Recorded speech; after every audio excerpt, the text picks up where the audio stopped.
en diferencia a aquella señal. Entonces, ¿cuál sería la definición de señal periódica? Pues fijaos que será una señal tal como la representada, tal que la x de t más t mayúscula es igual a la x sub p de t para todo t minúscula. T minúscula, paso un instante de tiempo, significa eso. Esa es la posición más formal. Fijaos, cojamos lo que cojamos, este punto.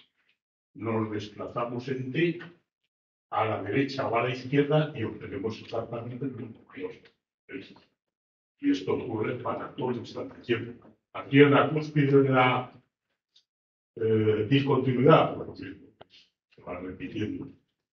Cualquier instante que colocamos, que definamos, pues nos desplazamos en t y obtenemos el mismo valor de la función. Con lo cual, pues se abre la posibilidad de que este intervalo que inicialmente hemos establecido como periodo no tenga por qué estar aquí, sino que podría estar aquí o podría estar aquí, siempre que su extensión sea t. Una peculiaridad de cierto interés. Bueno, pues entonces la pregunta es, ¿puede extenderse este par de propuestas, es decir, la excepción propiamente de la serie de Fourier y la fórmula de los coeficientes para señales periódicas? Sí. Es decir, esto vale exactamente igual para señales periódicas. Es decir, repito aquí, x sub t de t también es igual al sumatorio de menos infinito a infinito de los x sub k por e elevado a j omega k con la misma definición de k 2 pi partido por t multiplicado por k. Lo único que he cambiado en esta línea es que esta es una señal periódica. Y abajo la misma fórmula de los coeficientes, exactamente la misma fórmula para los coeficientes. Pero vamos a introducir un matiz, 1 partido por t, por la integral entre menos t medios y t medios, pero con una observación, igual más t sub 0 más t sub 0 por x periódica de t elevado a menos j omega a t diferencial de t. Haremos ese matiz, claro. Primero, nos olvidamos del tercero, de esta diferencia que he tratado aquí. Y esto es válido, que es la serie de Fourier y la fórmula de los coeficientes, también es válido para la señal periódica. Ahora, lo que es que sí. ¿Por qué? Porque es que todas las funciones involucradas ahora aquí son periódicas de periodo. Es decir, nosotros hemos construido esta señal periódica repitiendo esto, pero de forma natural todas las exponenciales son periódicas. Es decir, esta señal artificialmente la hemos extendido a periódica, pero es que las exponenciales ya no son. Por tanto, claro, este mismo desarrollo nos valdrá para este intervalo, para este, porque se repiten todas las exponenciales complejas. ¿Entendido? Tanto a la vista, la comprobación inmediata, que todas esas señales complejas, las exponenciales complejas, son señales periódicas de periodo temático. Y por tanto, pues el desarrollo se extiende a señales periódicas de forma natural. Y ahora esto es un matiz interés. Por propiedades de la integración definida, esto pues es muy fácilmente demostrable, esta integral no se altera intercalando el t sub 0. Es decir, esto equivale a lo que acabo de decir, en vez de sea este el intervalo de integración, pues sea este, o sea este, o sea este, con tal de que dure t segundos. Precisamente por el carácter periódico, es decir, lo que quitamos de una parte de la señal lo añadimos a continuación. Por tanto, la integral va a dar exactamente el mismo.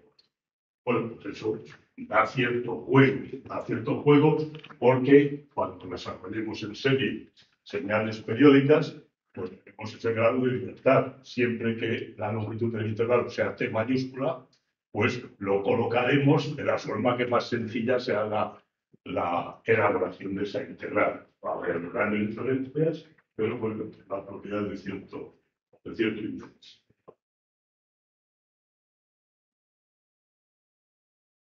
¿De acuerdo? ¿Dónde intervienen, por ejemplo, las señales periódicas? Y si hay problemas de sonido, cualquier nota musical generada por cualquier instrumento, periodo de sostenimiento puede ser una señal periódica. La voz, los sonidos vocálicos son señales cuasi periódicas, se dicen. Esto es ahí, pues entran el desarrollo de señales y otras muchas aplicaciones de señales periódicas o aproximadamente periódicas. ¿Alguna aclaración?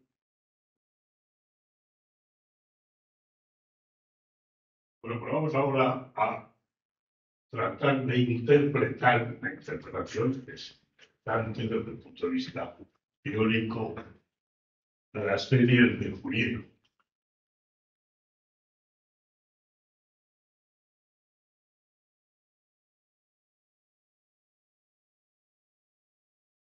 Bueno, pues vayamos, como digo, a la interpretación de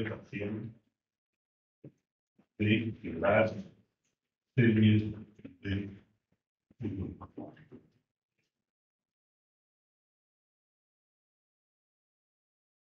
Espacios funcionales.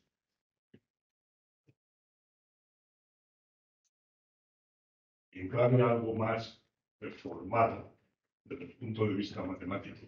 Para cómo se podría o cómo se define el espacio funcional. El espacio funcional lo podríamos representar así, un conjunto de funciones.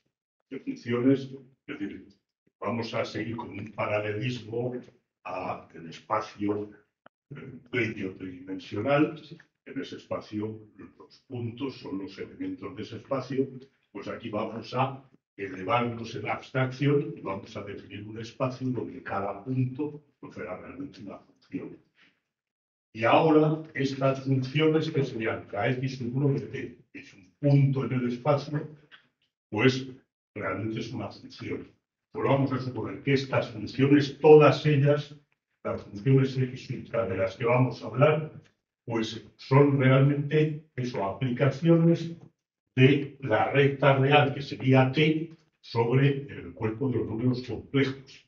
Es decir, ahora, lo que había dicho, que el desarrollo del serie Fourier, aunque en nuestras aplicaciones va a acomodarse solo a señales reales, pues ahora aquí, de momento, vamos a considerar que estas señales, estas funciones son funciones complejas de una variable real. Funciones complejas de una variable real. Pues el punto sería la representación de la x2, otro punto es la x3, y así, pues, x_k hasta los métodos por conjunto de funciones. Por eso lo vamos a llamar espacio funcional. Entonces, son funciones. Entonces, ahora vamos a, en este espacio funcional, vamos a introducir el concepto, vamos a tratar de extender el concepto de producto escalar.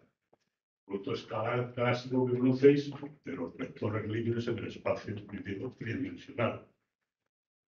Dos vectores se definen en producto escalar, que es de aplicaciones, y ahora pues estamos definiendo este espacio funcional, pues vamos a ver si encaja la definición de un producto escalar.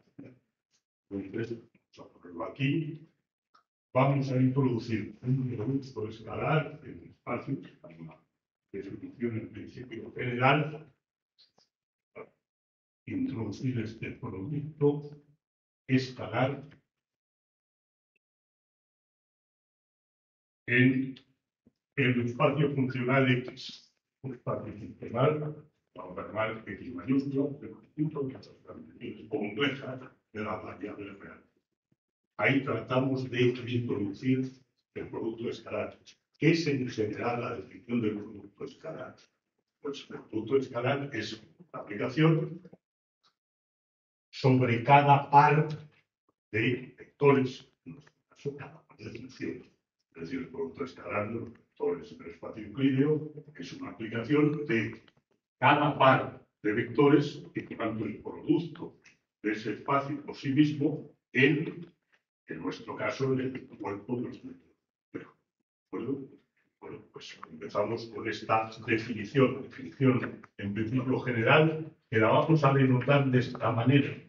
Es decir, aquí vamos a hacer aparecer los dos vectores, es decir, las dos funciones que se van a multiplicar de acuerdo con el algoritmo. Por tanto, un producto escalar que se establece como una aplicación del producto X por X, es decir, conjunto de pares de elementos de este espacio funcional sobre, como hemos dicho, pues el cuerpo de los complejos. Recordamos las propiedades que caracterizan con carácter general ese producto escalar. Es una aplicación tal como vemos, pero ahora veamos las propiedades generales. Vamos con ellas. En esta definición general, primera propiedad, A.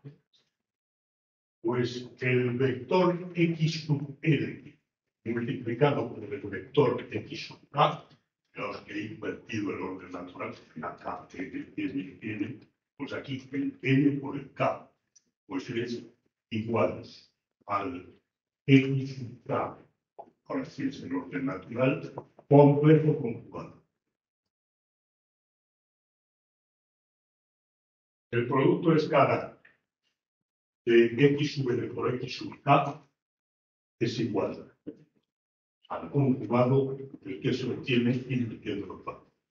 Es decir, el producto escalar, cuando intervienen números o funciones complejas, no es conmutativo. Es decir, nosotros el producto escalar de los vectores en el espacio euclídeo sí que es conmutativo, pero a la que intervienen los números complejos hay que andarse con esas conjugaciones. Esto surge en multitud de aplicaciones de todos los tipos.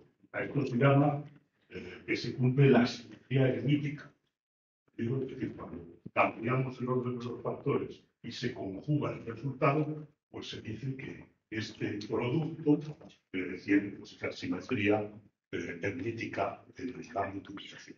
Bueno, esa es la primera regla. Fijaos en una cuestión. Si no aparecieran los números complejos, pues esto desaparece, no tiene sentido, y simplemente el producto sería conmutativo. Propiedad siguiente, P. Claro, lo que dice la propiedad de que ahora le ponemos el nombre. X sub K. Lo vamos a multiplicar ahora por una combinación lineal de otros dos vectores.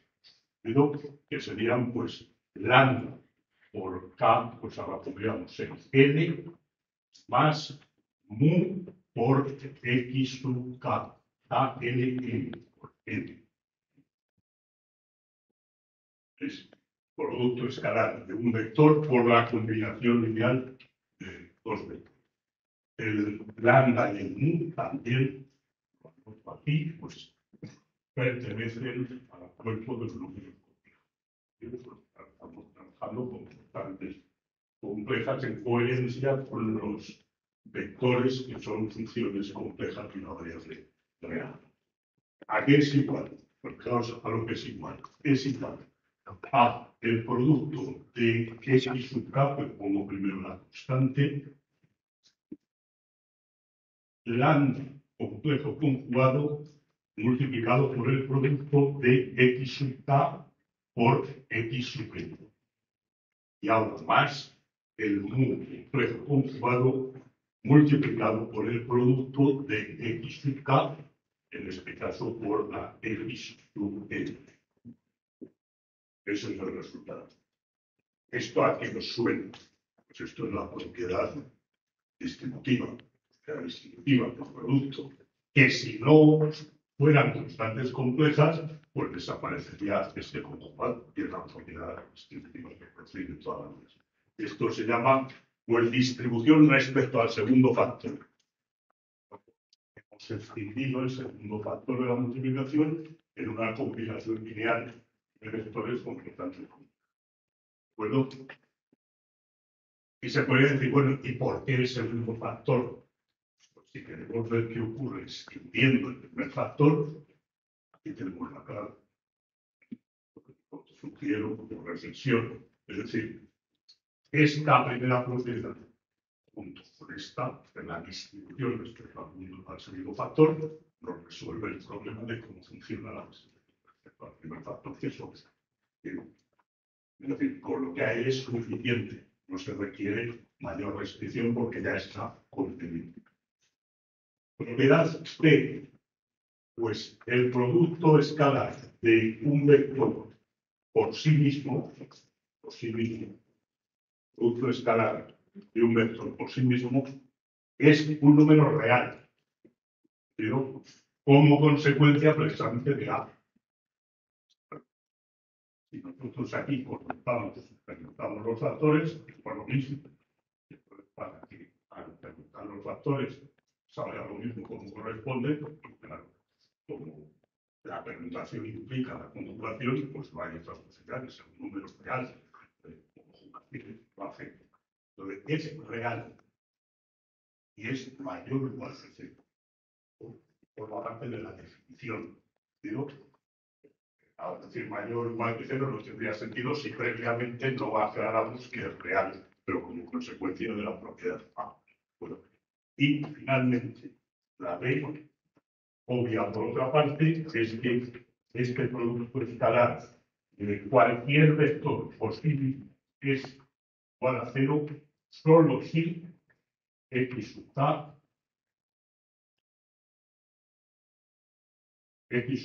es igual a cero.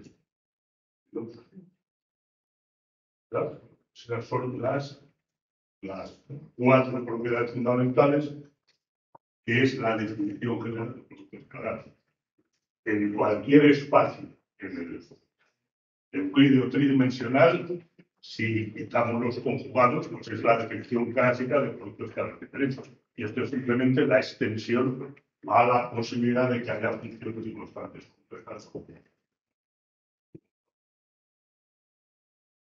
Bueno, pues según esta definición del producto escalar, pues se habla de introducir una métrica. Vamos a introducir una métrica en este espacio funcional.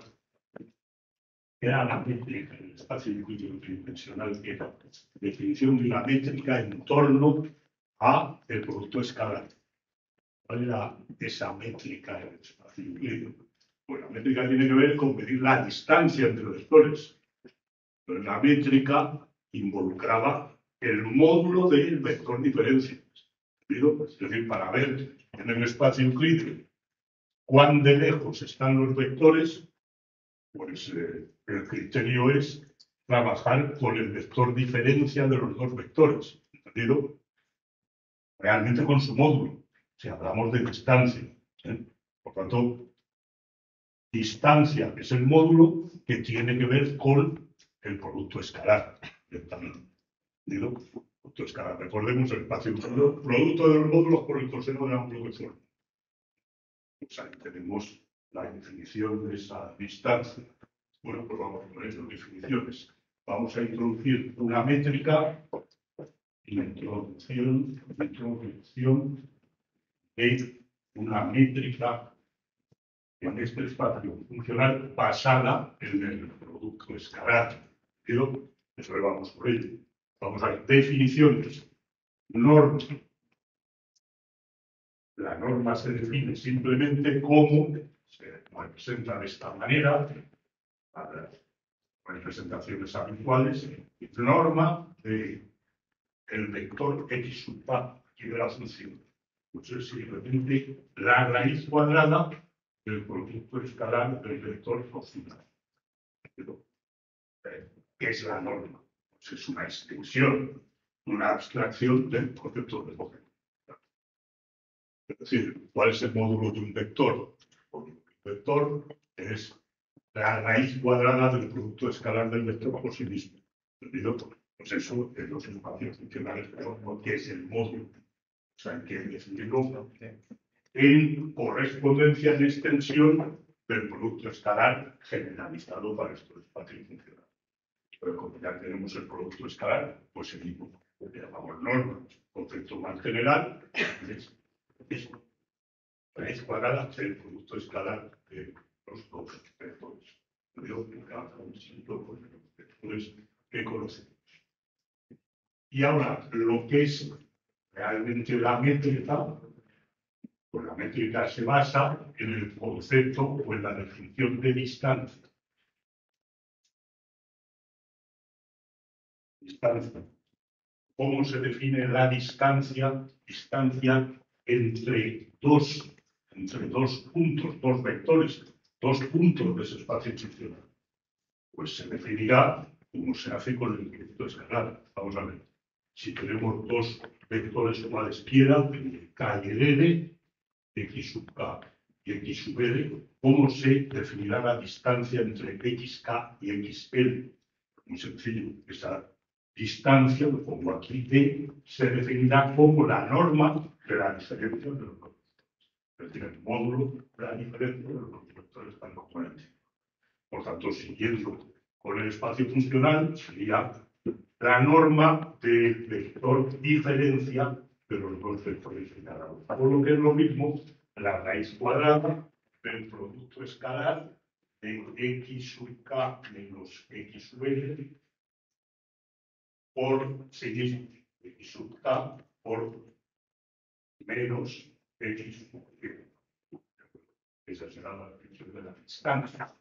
La distancia, claro. La distancia ahora, claro, claramente no es algo que midamos con una regla como el espacio euclídeo, pero tendrá similitud en cuanto a propiedades, porque la proximidad con algún criterio, definir o medir la proximidad con algún criterio entre las dos funciones para que se haya permitido el carácter de puntos de ese espacio. ¿De acuerdo?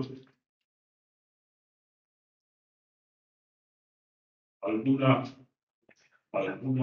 última definición?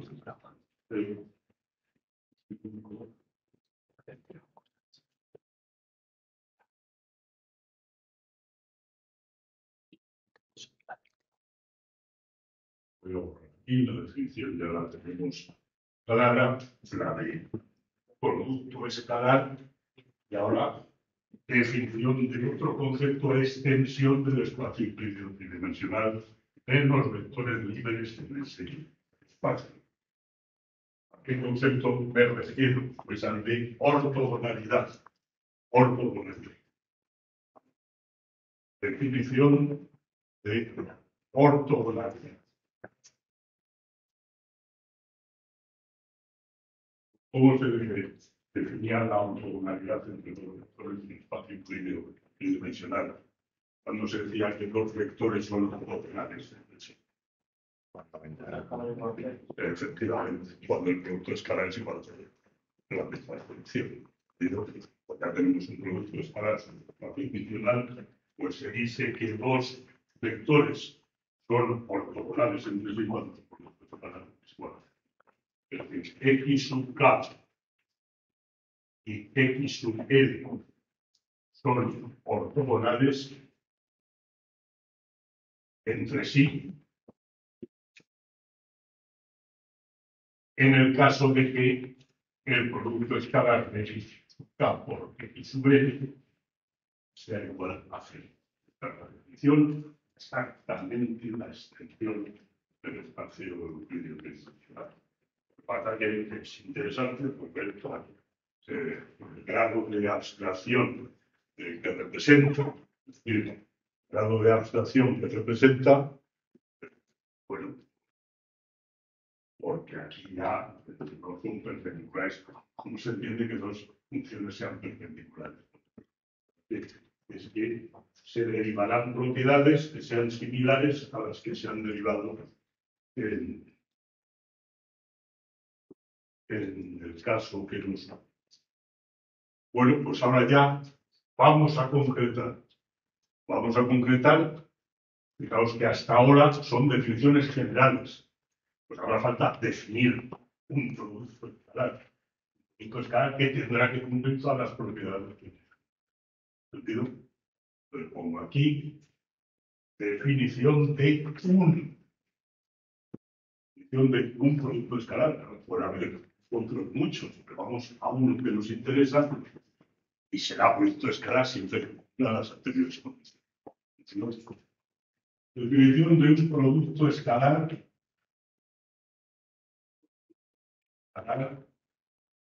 en este espacio funcional X. Pues lo vamos a definir de la siguiente manera. Producto de X sub A de T, ahora simplemente recuerdo que estamos con funciones del tiempo. Por X sub E del tiempo lo definimos de la siguiente manera. Integral de menos P medios a P medios. Aquí, pues, no he dicho que es una restricción que podemos imponer ahora, que el dominio de todas estas funciones, pues es un dominio finito, un intervalo, que empieza a encajar en el eje del tiempo. En el intervalo que están definidas las funciones, que nos interesa trabajar con esas funciones, pues el producto escalar se define como producto o integral del producto de X sub K de T por el conjugado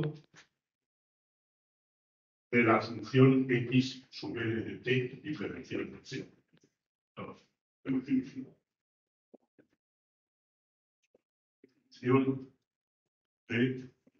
de un producto escalar. ¿Es un producto escalar? Habrá que verlo. ¿Y cómo hay que verlo? Pues simplemente verificando que cumple todas y cada una de las 4 condiciones o propiedades que tenemos. Eso es lo que se propone como ejercicio. ¿Entendido? Es decir, este sería el ejercicio 1. Ejercicio 1 se trata de comprobar que efectivamente esta definición cumple las 4 propiedades. Bastante obvia. Puede verse. Para empezar, pues plasmamos aquí las propiedades C y D, la demostración de las propiedades C y D. Bueno, las otras también son muy sencillas, pero las C y D al final. Para ello, simplemente hay que evaluar el producto escalar, según esta definición, de una función del espacio por sí misma. Entonces, a la definición se le iguala la integral de los T a T medios, que la definida tenemos X sub K de T por el conjugado de la misma función. Bueno, ahora bien, ¿cuánto vale el producto de una función compleja por su conjugado? El cuadrado del módulo, pero módulo en el sentido valor absoluto. Pero por eso es denominado norma la extensión del concepto del módulo de los vectores. Es decir, la integral de una función sobre números complejos, función compleja de una variable real, por su compleja conjugada, es el cuadrado del módulo. Por tanto, integral del módulo de la función del tiempo elevado al cuadrado diferencial. Pero, pues fijaos, efectivamente, el producto escalar de un vector por sí mismo, este espacio funcional, es la integral de un integrando positivo mayor o igual a 0. Luego el resultado no tiene otro remedio y será mayor o igual a 0. ¿Cuándo será 0 este resultado? Claro, pues cuando la función sea 0 en todo el intervalo. Será demostrada tanto la propiedad C como la propiedad D, que es cómo funciona el producto escalar en este espacio funcional de un vector positivo. Bueno, pues damos por supuesto que esas funciones o que esta definición es un proceso escalar de funciones en el espacio.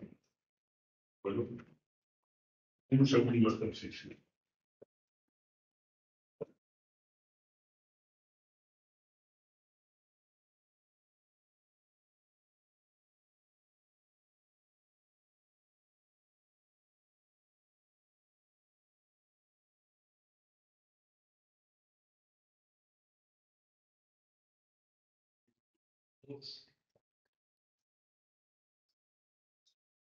Ejercicio 2. Dadas las funciones phi sub k de t igual a e elevado a j omega kt, siendo omega k igual a 2i partido por t multiplicado por k, estamos aproximando para las expresiones de apariencia del desarrollo de Fourier, dado este conjunto de funciones, digamos que este conjunto de funciones para k entero, es decir, k el número entero, pues será un subespacio de este espacio que estamos viendo. Son funciones complejas de una variable real que es el tiempo, bueno, decidida de esta manera, porque es un subconjunto de las funciones que forman parte de este espacio. Bueno, pues dadas estas funciones, se pide demostrar que forman un conjunto de funciones ortogonales entre sí.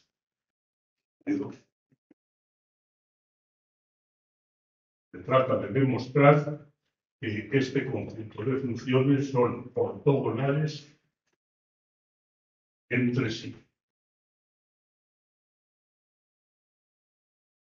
¿Y qué quiere decir que son ortogonales entre sí? Pues con la aplicación que acabamos de ver, por supuesto, con la definición que acabamos de ver de un producto escalar. Entonces, la demostración consistirá en calcular el producto escalar de un par de funciones de este conjunto. Por eso lo formulamos como producto de la x o la phi sub k de t por phi sub e de t, siendo k y l enteros, pues para que ese conjunto de funciones sean ortogonales entre sí, habrá que demostrar que el producto escalar pues valdrá 0 siempre que la k sea distinto de l. Si son dos vectores distintos y se trata de demostrar que todos son ortogonales entre sí, pues el producto escalar de un vector por otro no igual a sí mismo, pues debe ser 0. Son perpendiculares. Y distinto de 0, solo si, distinto de 0, si la k es igual a L. Es decir, si es un vector. Entonces, en este caso, como pista, cuando k sea igual a L, es decir, un vector de este conjunto multiplicado escalarmente por sí mismo, el resultado que debe obtenerse es T. Tiene T. Resultado de esa íntegra.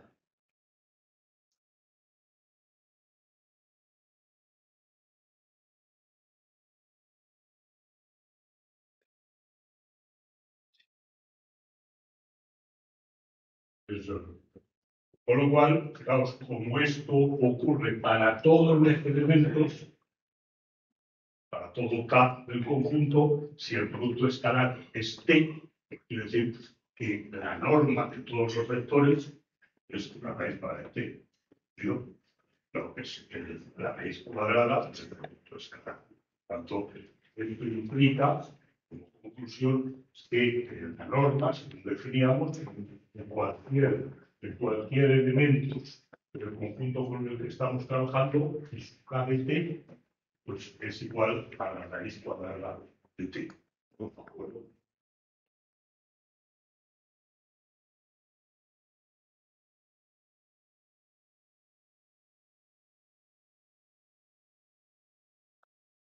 Bueno, pues ahora ya, tras esta breve formalización, pues vamos a contrastar, vamos a interpretar la serie.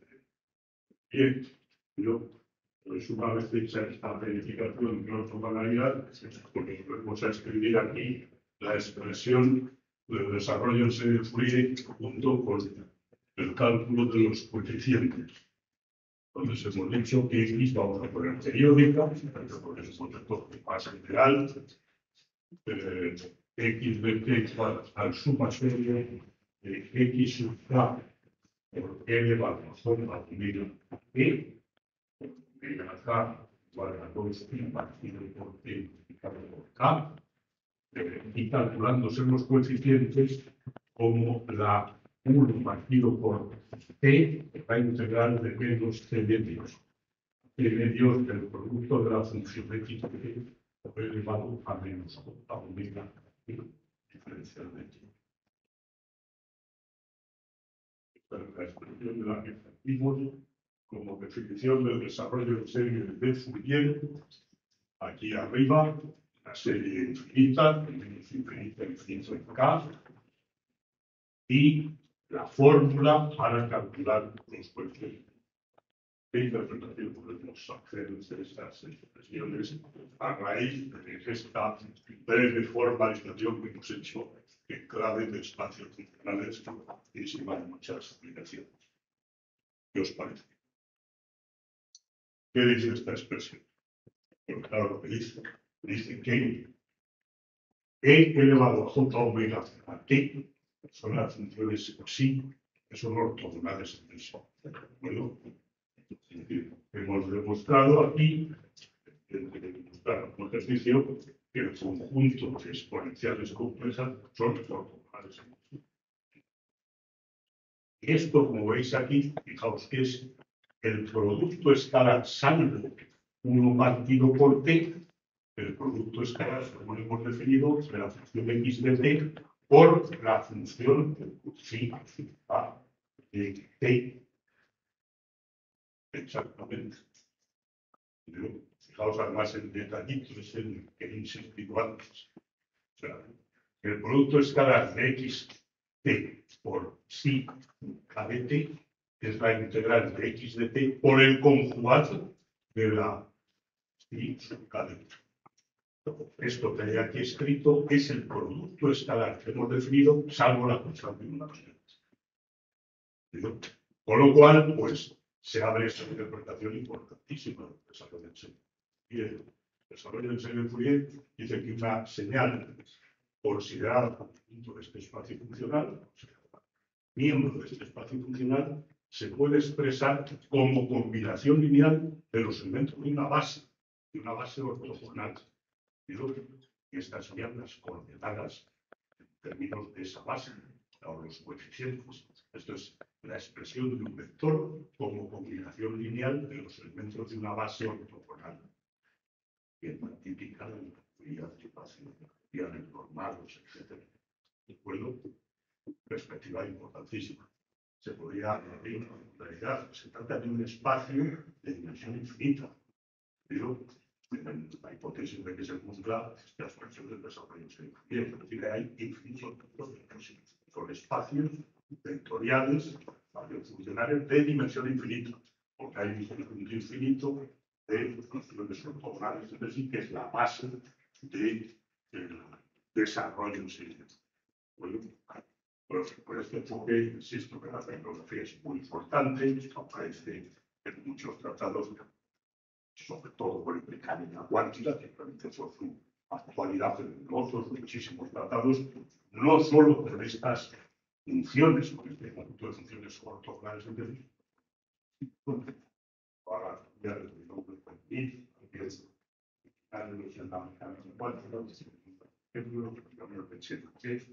los polinomios de Zernicke, o sea, hay un montón de familias de polinomios de funciones ortogonales entre sí, con la definición que hacemos de funciones. Por tanto, pues ya refiere esa interpretación importantísima como expresión abstracta de la teoría básica de vectores de espacio tridimensional. Un último detalle, y esto parece que sobra en un partido por T, ¿entendido? Pero que parece que rompe un poquitín la simplicidad. ¿Cuál es la clave? Pues la clave es que esta base de vectores es ortogonal, pero no ortonormal. Entonces, si nosotros no normalizamos esta base, simplemente en vez de postular la ortogonalidad de estas funciones, así por sencillez, se postulan las mismas funciones divididas por su módulo, tendríamos un conjunto, una base ortonormal. Entonces, en esa base ortonormal sí que las coordenadas son directamente el producto escalar. Esto es simplemente consecuencia de la no ortonormalidad de la base que hemos elegido.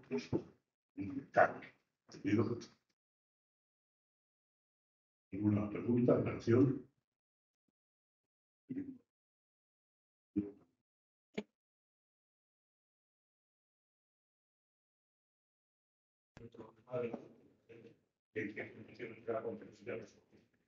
La forma actual de aplicarse a ese concepto es, claro, teniendo una suma de, en este caso sería de n, 2n más 1 térmicos, extendida de menos n mayúscula a n mayúscula.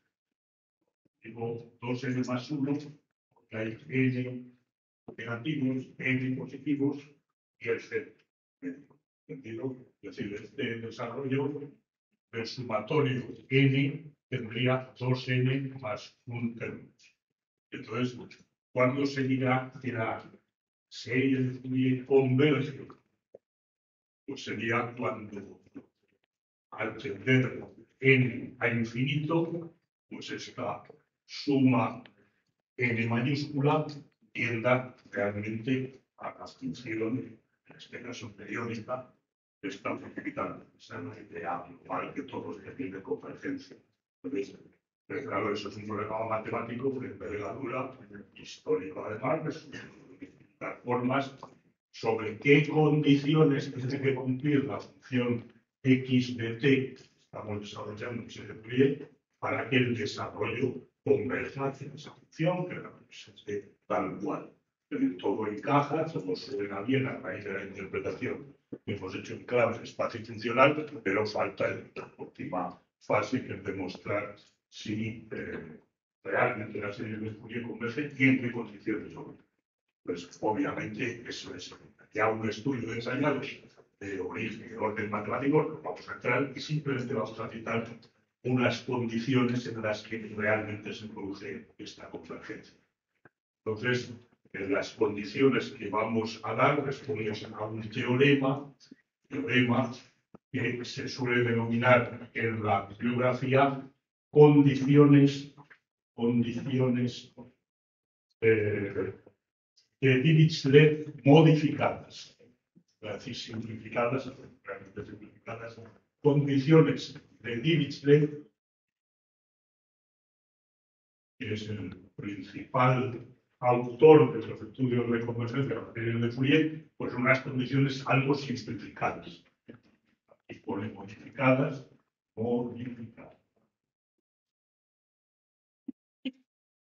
Bueno, pues este teorema dice que siendo x de t una función definida en menos t medio t medio.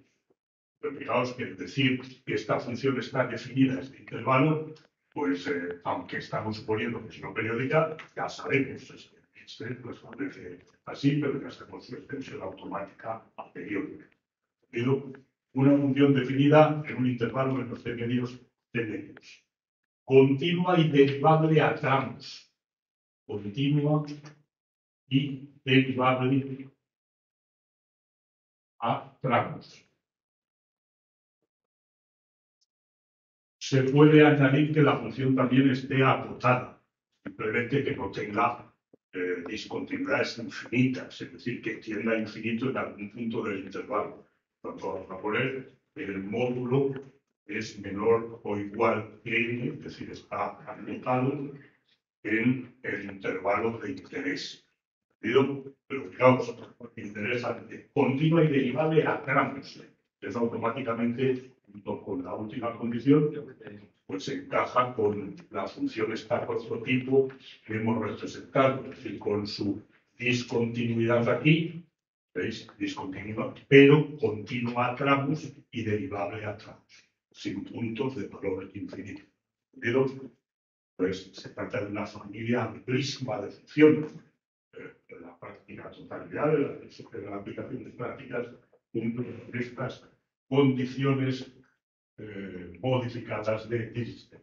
Bueno, pues en ese caso, lo que hemos llamado antes suma sub n, que repito aquí, de t, en qué consiste el sumatorio para n finito de lo que va a generar en el infinito de serie de Fourier, pues esta serie converge a x de t, por supuesto, cuando n tiende al infinito, converge propiamente hacia la función si x de t es continua en t. Esto se sobreentiende que es un instante de tiempo en el que la función es continua. Por tanto, converge efectivamente hacia la función, hacia el valor de la función, en todo punto en el que la función es continua. Entonces ahora cada pregunta es ¿a dónde va la función? ¿A dónde evoluciona? ¿Hacia dónde evoluciona esta suma parcial en un punto de discontinuidad tal como este? Porque es un, pues también lo resuelve el problema de Dirichlet. Fijaos a qué tiende. Pues tiende a un medio de x sub t sub 1 menos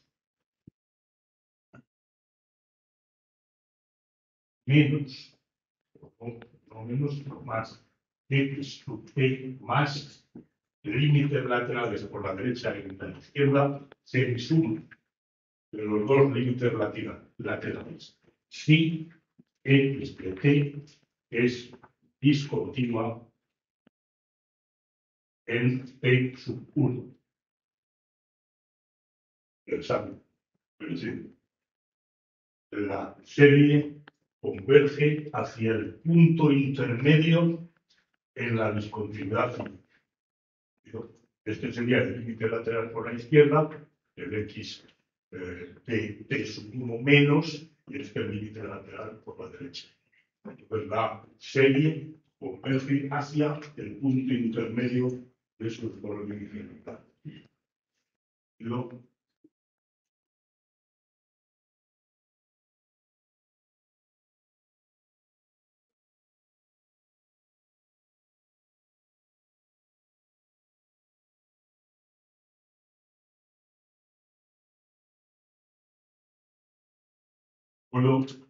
Bueno, así, ahí cerramos ya la presentación formal de la interpretación y con esas condiciones tan poco restrictivas, al subrayo, desde el punto de vista de las señales que se trabaja, que surgen en las aplicaciones de tecnología.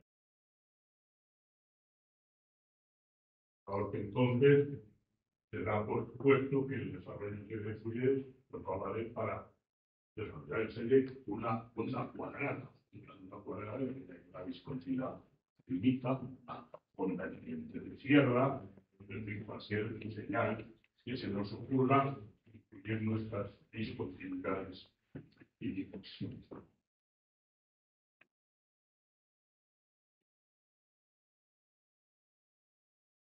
Veamos otra forma de la serie de Fourier, forma fasorial de las series de Fourier. De esta forma fasorial nos vamos a ir acercando más a la interpretación física de lo que significa, en el terreno de la realidad más física, el desarrollo de Fourier. Pero vamos con ello. Partimos de la forma exponencial compleja con la que hemos empezado. Para una señal con la x sub t mayúscula de t, igual al sumatorio de menos infinito a infinito, la x sub k por elevado a omega partido. Desarrollamos ese sumatorio de menos infinito a infinito. Pues obviamente no vamos a poner todos los términos, venimos desde el menos infinito y pasamos por un término genérico cualquiera que será el correspondiente a menos k. Vamos a representar x más x menos k, explícito es lo menos, 50, será que es un entero negativo. Por e elevado, en coherencia con esa expresión, menos j omega kt. Fijaos, el que sea la k negativa, pues automáticamente equivale a cambiar el signo del exponente. Porque claro, como el omega k es 2i partido por t multiplicado por k, pues el cambio del signo de la k automáticamente se traduce en cambio de la omega. Por tanto, esta sería la expresión correcta de ese término en menos 50. Ahora, seguimos con el desarrollo y pasamos por x sub 0. El desarrollo incluye la k0, pues para k0, omega sub k es 0, la exponencial es 1. Entonces ese término es simplemente una constante. Digo, en el desarrollo nos encontramos con x sub 0, que es una función.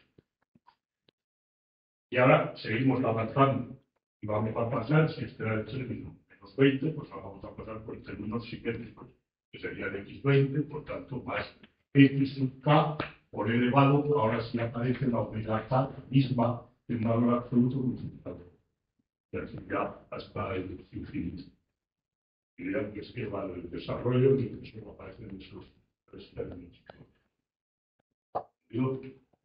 Bueno, pues ahora lo que vamos a hacer en el desarrollo es fusionar lo que podemos entender como términos equidistantes, que son los únicos que estaba diciendo K cualquiera.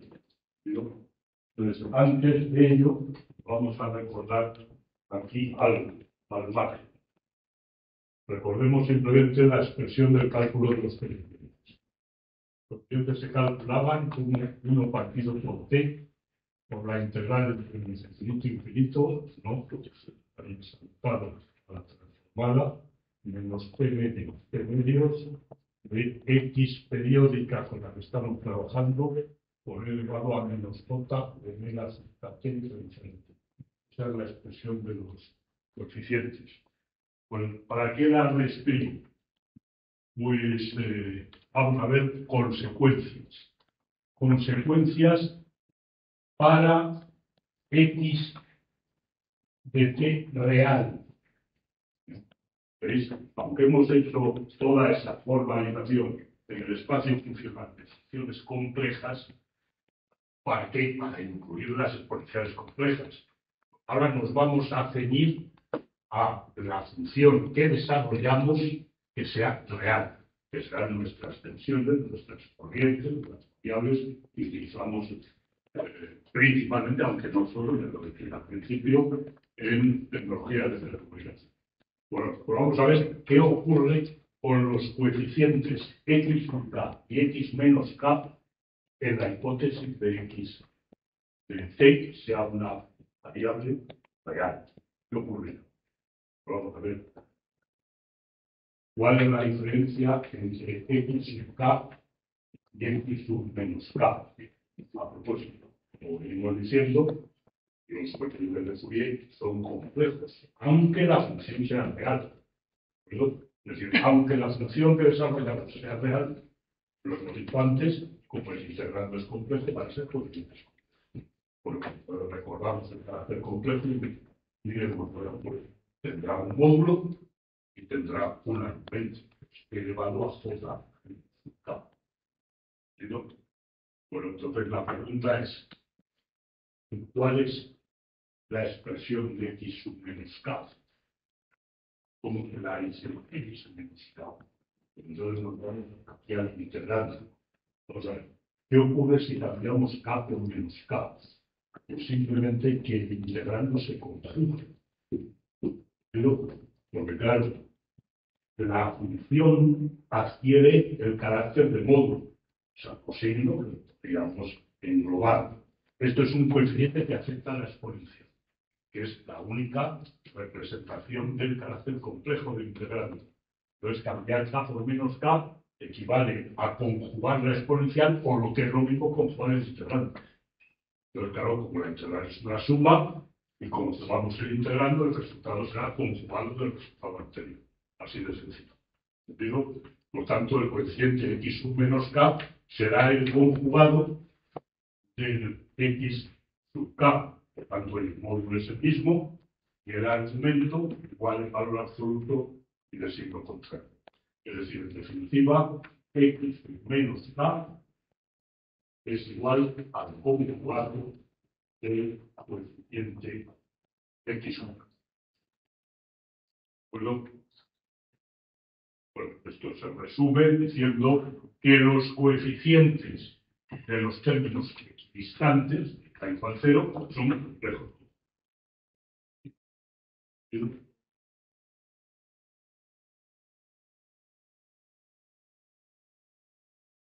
Ahora borro aquí, ya tenemos la conclusión, que dejo aquí anotada. X sub k igual a módulo de x sub k por elevado a j phi, y el x menos k igual al mismo módulo x sub k y elevado a menos j phi. Aquí ojo al reloj de puesto, pero ya va a ser x sub k por del pero ¿y ahora qué hace? ¿Qué hace? Porque claro, salta a la vista la conveniencia de sumar entre sí los términos equidistantes. Entre sí los términos equidistantes, porque ya se ha terminado, va a salir. Y luego, ahora estamos ya familiarizados con qué ocurre al sumar exponenciales complejas controladas entre sí, que nos conducen directamente a razones trigonométricas, funciones trigonométricas. ¿De acuerdo? Entonces, aquí podríamos decir que el menos x sub menos k por elevado a j omega a tiempo, por el tiempo más el término x sub k por elevado a j omega a t, aquí es igual. Y podemos recordar, no recuerdo todavía el desglose, módulo de x sub k por e elevado a menos j omega a t por e elevado a j, como estamos con el primero, pues j conjugado, que lo tengo ahí, menos phi sub k.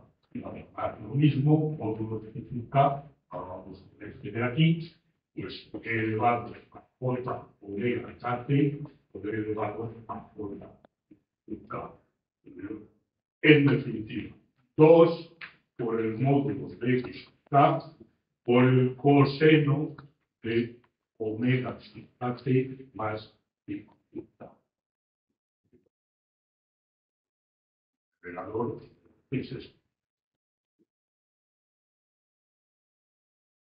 Es decir, dentro de ese desarrollo infinito, serie de Fourier en forma exponencial compleja, que es el que hemos partido, pues se observa que si las funciones son reales, caso particular importante, pero particular, porque claro, se podría quitarle aquí todo esto para mirar una cosa mucho más sencilla, tiene su finalidad y porque esa generalización importa. Entonces, si las funciones son reales, los coeficientes equidistantes de k igual a 0, este es el para k igual a 0, se fusionan componiendo entre los dos una función real. Entonces, se empieza a ver la luz como, aunque el desarrollo inicial de Fourier aspira a reconstruir una señal sumando exponenciales complejas, pues que la señal es real, las exponenciales complejas fusionadas 2 a 2 forman una componente posibilidad. Pero pues esta es una idea importantísima, con lo cual el desarrollo en forma fasorial al que llegamos es que la función periódica de la variable t, suponiendo que se cumplen las funciones de Dirichlet, es convergente, pues se puede igualar al sumatorio. Ahora, el sumatorio antes hay que igualar al sumatorio. ¿Qué hay que poner? Pues hay que poner el término que no hemos mencionado, que es el x sub 0. El x sub 0 más, ahora sí, el sumatorio ya no será de menos infinito, sino 1 a infinito, porque hemos agrupado cada par de términos equidistantes de a igual 0. De 2 veces el módulo del coeficiente k de Fourier por el coseno de omega sigma t más i. Esto es lo que denominamos de forma factorial de la serie de Fourier, simplemente porque aparecen cosenos exteriorizando lo que sería el fasor representativo de cada coseno. Esta sería la amplitud, podemos denominar fa sub k, y este es el desfase, el argumento del fasor asociado a esta cosenoide. Obviamente cada una su frecuencia y su múltiplo de la frecuencia de la señal.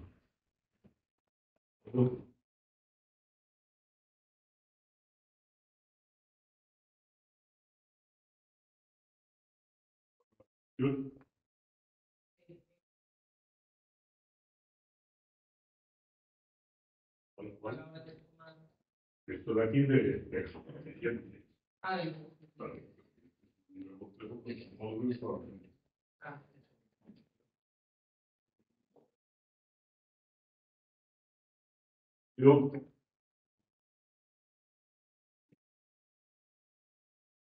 Puede verse, pues ahora resulta más fácil entender dentro de la complejidad, pues el mecanismo de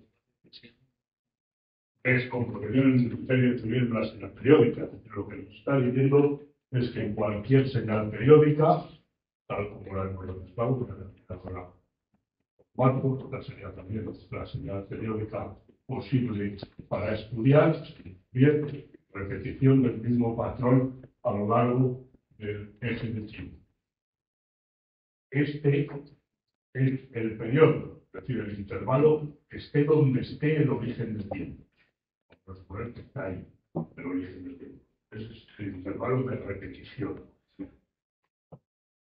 2i partido por t sería la frecuencia angular asociable a este periodo.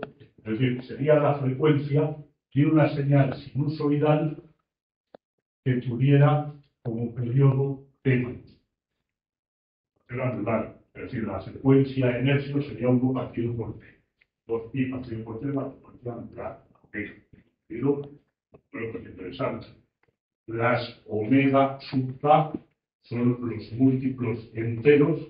Claro, ahora en la forma fasorial solo serían los enteros positivos. Tenemos suma de 0, principio a infinito. Pero, bueno, pues, fijaos, el papel de las omega sub k son frecuencias múltiplos de la frecuencia asociable a la señal que estamos desarrollando. Y nosotros vemos el periodo de repetición y ahí podemos atribuir una frecuencia angular. Choca un poco porque la frecuencia angular va a ser multiplicada por una sinusoide, pero el concepto es el mismo. Porque al fin y al cabo la frecuencia en hercios. ¿Cuántas veces se repite este patrón por segundo? Pues 1 partido por x. Entonces, esa sería la frecuencia en hercios de repetición. Bueno, pues por 2pi de forma circular. Bueno, pues el desarrollo de señal Fourier es que cualquier señal periódica que cumpla las condiciones de Dirichlet, cosa intolerable de exigencia o restricción, pues se puede considerar compuesta por un valor constante más una sucesión de sinusoides de amplitudes definidas por los coeficientes de Fourier igual que por desfases y cuyas frecuencias son múltiplos de la frecuencia de la señal. ¿Entendido? Es decir, si esta señal periódica se repite a razón de 1000 veces por segundo, es decir, 1 kHz, pues el desarrollo de serie de Fourier contendría una sinusoide de 1 kHz, otra de 2 kHz, 3 kHz, hasta infinito. Y eso es lo que estamos analizando. Múltiplos de la frecuencia de la política de la señal periódica original que estamos manejando.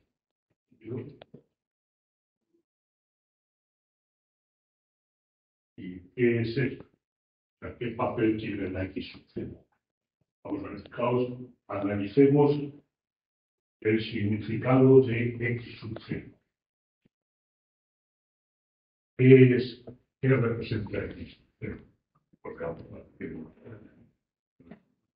fórmula general de los coeficientes de Fourier, a k igual 0, pues tenemos que la X sub 0 es 1 partido por t por la integral de menos t medios a t medios de X periódica de t diferencial de t. Ser la k igual 0 desaparece esa exponencial. ¿Y esto qué es? ¿Esto qué es? Desde el punto de vista del cálculo integral, ¿cómo se denomina eso?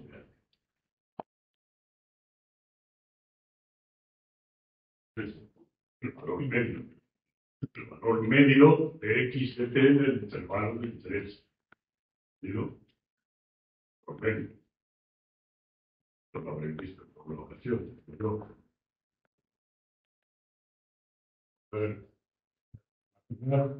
una terminal tal como esta, por simplificar, pues X de t, insisto, no tiene por qué ser así, pero por simplificar, la considero positiva, en el intervalo de interés. Entonces, la integral es el área, dada al descanso. Entonces, esa integral dividida por la longitud del intervalo, que es esto de aquí, es la altura de un rectángulo que, manteniéndose constante, diera el mismo área. El concepto del valor medio. Pero la variable oscilando, ¿cuál es el valor medio? Pues un valor que, mantenido constante, produzca el mismo efecto. ¿De acuerdo? Valor medio. Algo importante para que nos. Y en términos prácticos de aplicaciones aquí, es la componente continua. Pero es la componente continua. Valor medio, y en nuestros términos, es lo que se denomina componente continua. Con la misma idea, es un valor de definición, por ejemplo, que mantenido constante produzca el mismo efecto. Valor medio, componente continua. Pero es claro, y algo importantísimo para este coeficiente de Fourier, porque ahora, la serie de Fourier, cualquier señal periódica se puede componer como su padre por su pero que incluyendo la frecuencia cero de la componente continua, porque claro, ya hace mucho Fourier, pero lo que nos tenemos una señal así constante positiva, no puede ser.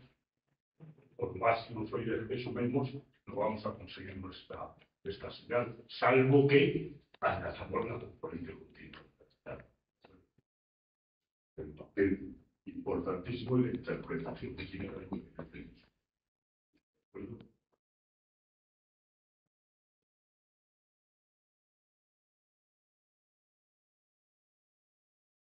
Bueno, pues vamos ya por un ejemplo. Un ejemplo del desarrollo de serie de Fourier.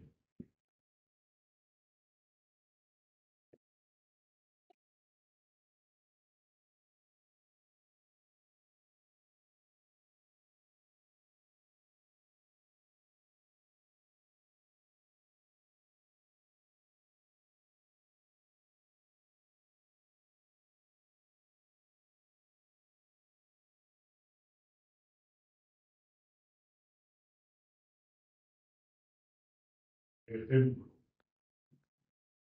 Se trata de desarrollar en serie de F la siguiente señal. Para considerarla como señal periódica. Este es el eje de tiempos.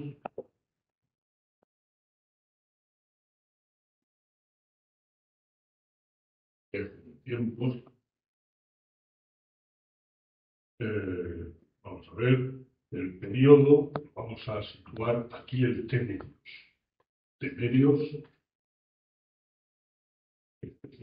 Es el T cuartos, como veis, el origen de tiempos, y como es una señal periódica, pues aquí se repite el mismo patrón.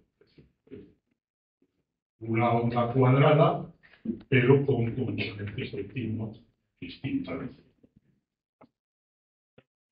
Por otro lado, pues aquí tendría el menos T cuartos y aquí el menos T medio. Y aquí pues aparecería el fragmento del siguiente pulso rectangular que compone esta señal. Intervalos vale cero, la señal, y se eleva, se mantiene constante, y aquí sí. Pues, esa sería la señal. Bueno, claro que aquí hay interrumpido porque todos nos fijamos en el centro, y la tenemos aquí perfectamente claro, el intervalo que vamos a hacer el estudio. Aquí lo tengo con valores numéricos, pues vamos a poner ahí 1 de amplitud y 2. Bueno, pues vamos. Bien. ¿Cómo? Pues vamos a ir finalmente a la expresión cosenoidal, expresión fasorial, como llamado también, pero todo radica en calcular los coeficientes. Digo, que cumple las condiciones, a pesar de esas clarísimas continuidades. Y bueno, pues claro, el estudio o el desarrollo de ese estudio fue muy controvertido en la época cuando se presentó, en 1700 y pico, la aspiración como muy contradictoria, como con sinusoides se va a poder reproducir una señal de esta naturaleza.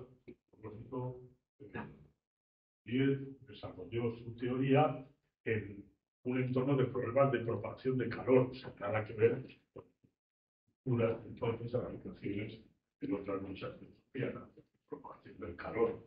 Claro, no era para señales periódicas, era para ver cómo se propagaba el calor en un medio. Bueno, pues, ¿cuánto vale la equivalencia? Pues directamente, sin necesidad siquiera de aplicar la fórmula, claro, cuánto vale la componente continua o valor real de la señal. Claro, pues una señal que vale 2 en la mitad del periodo y 0 en el otro, en los medios, es 1. Ya tenemos el primer coeficiente de la componente continua.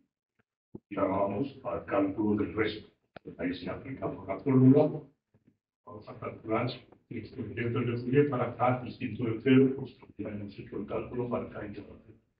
Pues igual a 1 partido por T por la integral de los medios a medios, además la expresión de los coeficientes, el conjugado de las funciones de la base ortogonal que hemos descubierto, esa será la expresión general que ahora particularizamos. Lo primero y evidente es que el intervalo de integración lo vamos a limitar a menos T cuartos, T cuartos. Dependerá del integrando la función mejor dicho, con valor de 0, que se refleja en el integrando.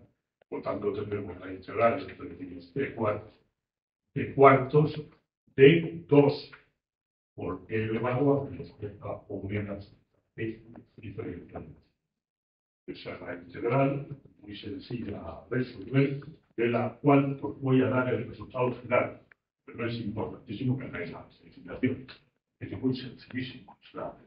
La integral exponencial que sea la misma, sea constante, sea compleja o no sea compleja, la fórmula de la integración y se llega a la expresión que pongo aquí igual, x k para k distinto de K igual 0, digo Pues 2 partido por K'i y multiplicado por el seno de K'i menos. Esta es la fórmula de los coeficientes para K distinto de 0. Digamos un detalle, insisto tanto en lo que K distinto de 0, porque para K igual 0 en principio no vale la fórmula, no vale eso tan descontable, etcétera, etcétera. Pero claro, si se produce una indeterminación, debido a que, claro, esto se llega aplicando la fórmula de la integración de la exponencial, que no es válida en el caso de exponencial que desaparece, porque sería la unidad. Pues esa es la circunstancia, pero que se trata directamente por la evidencia del cálculo de la componente continua de la decisión. Bueno, ahí tenemos toda la información. Entonces vamos a explotarla para ilustrar el funcionamiento del desarrollo silencioso.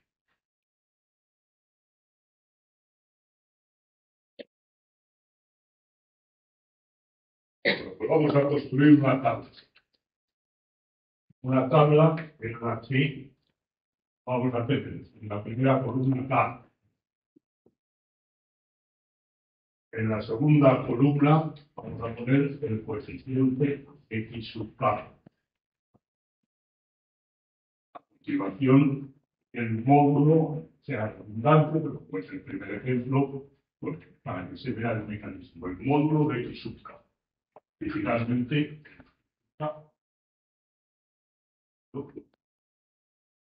bueno, primera observación a la vista de esta expresión. Los coeficientes de Fourier en general son complejos, pues estos son reales todos.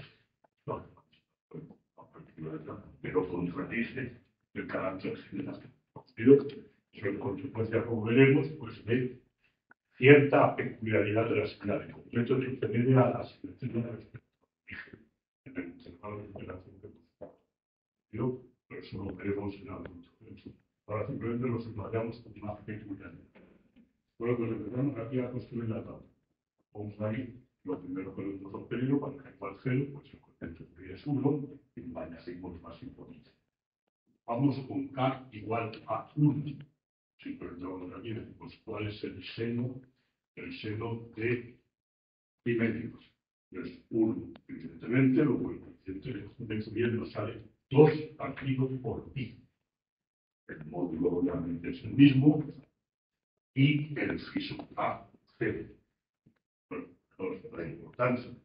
Ya sabemos la primera cosenoide que va a componer el desarrollo en forma factorial. Será una cosenoide de amplitud 4 dividido por phi. ¿Pero? Esto es el módulo del cosenoide. Antes hemos visto que en la forma factorial la amplitud de cada cosenoide tiene la función de los términos equidistantes, pues será el doble del módulo de repetición. Pues ya tenemos la amplitud y dejarse 0. ¿Entendido? Bueno, esa es la primera opción. Vamos ahora para acá igual 2. ¿Qué ocurre? Vamos aquí para 2. Y donde queda el seno de pi. ¿Cuánto vale el seno de pi? Vale 0. ¿Qué ocurre? Porque lo que manifiesta ese resultado, que no hay componente del desarrollo de serie de Fourier a frecuencia doble. Eso es lo contradictorio. Lo que dice Fourier es en general, pero puede haber casos particulares donde desaparezcan determinadas frecuencias. Interesante la observación. Es decir, para K igual a 2, el coeficiente de Fourier es 0, y por lo tanto no hay aportación a la reconstrucción de esa señal a la frecuencia doble. Vamos con el 3. Para K igual a 3, el coeficiente de Fourier sale menos 2 partido por 3pi. 2 partido por 3pi. Aquí veis el módulo que he definido, simplemente es quitarle el signo menos. Sería 2 partido por 3pi, y esto lo saldamos poniendo ahí un desfase, que será menos a 180 grados. Puede elegir para las frecuencias positivas el signo menos.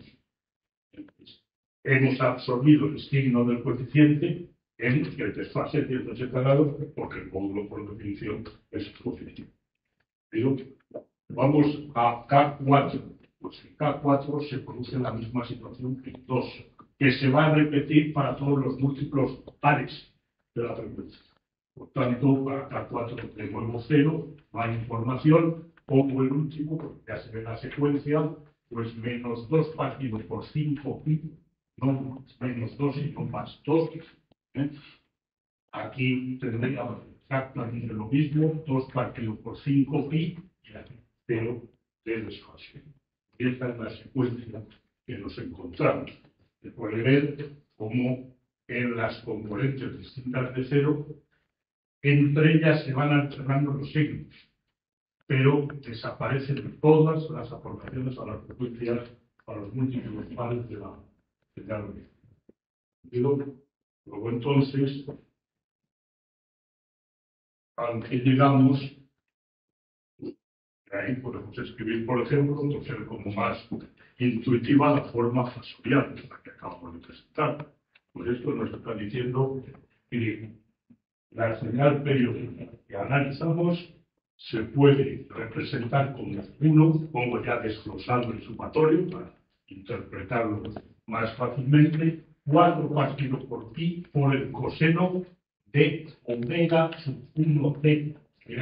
Ahora, menos, siguiente aportación, 4 partido por 3 pi por el coseno de 3 omega 1t, más 5 digo 4 partido por 5 pi por el coseno de 5 omega sub 1 por t. Y así se alarga la función.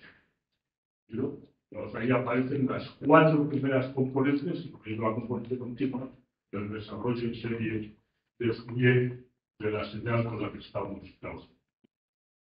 Bueno, pues hagamos en unos minutos una visualización de cómo funciona esta reconstrucción de Fourier.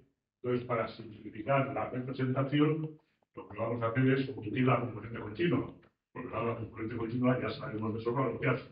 Podemos centrarnos en la representación de estas componentes y luego decir que la representación real es lo mismo irá verticalmente en una unidad. Pero voy a ponerle un poquitín más alto.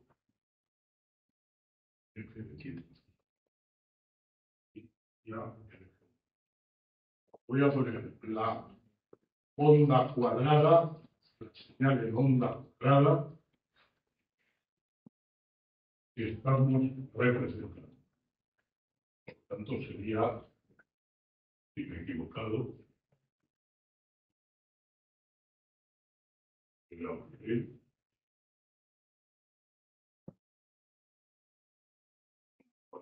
le hemos quitado la componente continua, por tanto, aquí tendrá el intervalo central en el eje y aquí ahora tendrá el siguiente intervalo. Esta será la onda de partida a la que le hemos quitado la componente continua. Y puedo centrar en este primer periodo de la señal. Ahí lo tenemos. Este sería el 2, que es el valor máximo, que también ha corregido un poquitín, que lo empieza a ser más difícil, pero la verticalidad del eje de ordenación. Bueno, ya tenemos aquí representada la señal que estamos viendo. Vamos por la primera componente, pues que es medios, y este es de medios. Aquí, tanto a la vista, no lo he dicho, pero entiende que la omega 1 es 2 pi partido por t claramente, es decir, la frecuencia atribuible a la señal que estamos analizando. Bueno, representemos ahora las distintas componentes. Vamos por la primera. Esta de aquí. Es 4 dividido por pi, aproximadamente 4 tercios, un poquito menos de 4 tercios. Luego es, como aquí tendremos el 1, ese es el 1 y este es menos 1 porque le hemos quitado la continua. Antes esto era 2, la hemos bajado a 1 y menos 1. Vamos a intentar. Coseno de amplitud de 4/3, que va a sobrepasar ese 1. Coseno de frecuencia omega sub 1, por tanto, de periodo de los t medios de año. Entonces, claro, la representación de ese coseno, claro, vamos a poner aquí la amplitud. Estos son los tercios, ahí tendríamos la amplitud. Si esto es 1, pues esto sería 4 dividido por pi. 4 dividido por pi. ¿Cuál sería la representación del coseno? Pues un coseno, el máximo ahí, el 0 ahí, y luego ya repetición a lo largo de todo el ejercicio.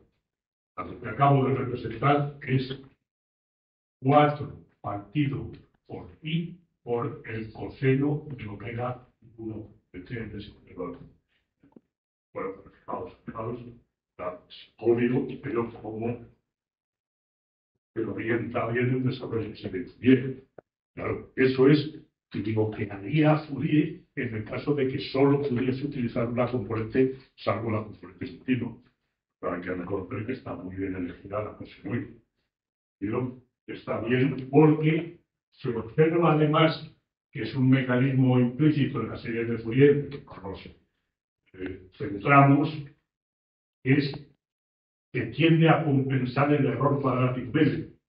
Por tanto, en este intervalo, claro, un coseno no da más, pues incurre en error por defecto, pues trata de compensarlo subiendo en el intervalo central.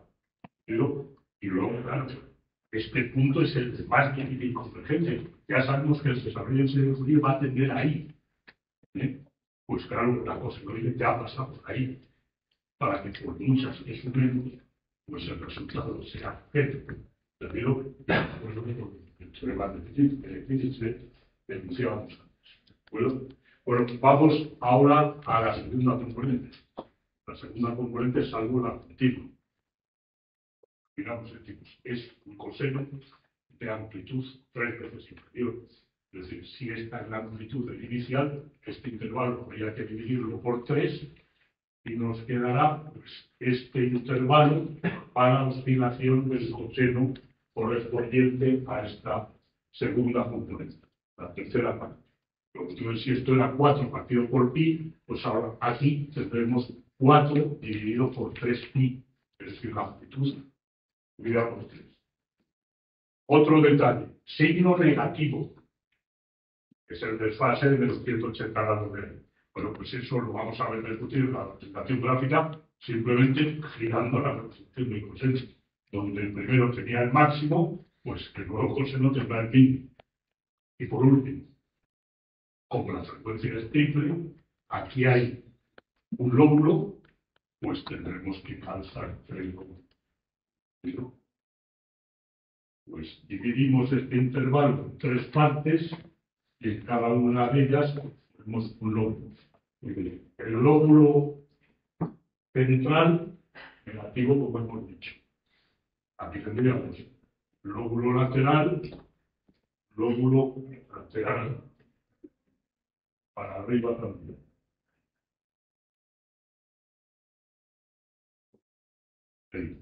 Y ahora, obviamente, la representación se prolonga indefinidamente, pues cuando estamos con una señal periódica.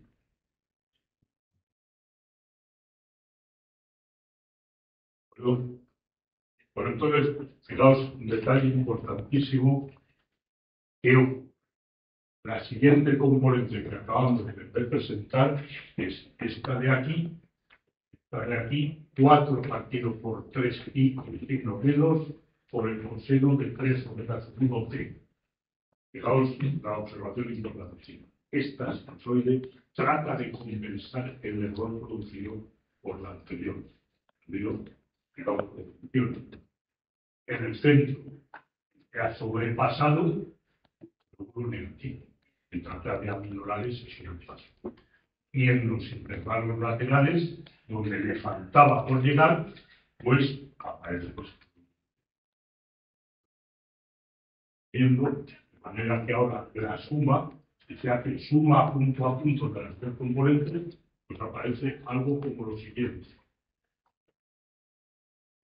Ahí vuelve a incurrir el error por defecto, ahí por el techo, y esto se prolonga a izquierda y derecha al resto de bueno, pero claro, esta curva de aquí es la suma de las dos primeras componentes sinusoidales, salvo la respuesta de la componente continua, y se aprecia claramente cómo ahora cada punto de origen va a tratar de mejorar.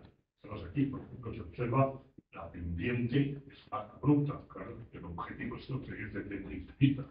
¿Entendido? Y como esta señal que acabo de representar, se empieza a aparecer a una onda cuadrada, claro, es el técnico de las limitaciones que supone que estamos tratando de componer esa onda cuadrada sumando dos segmentos.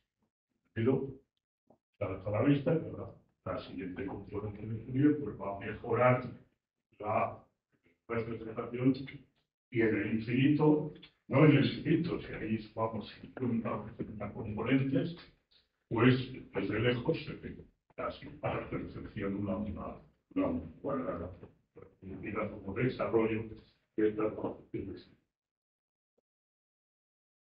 Una atracción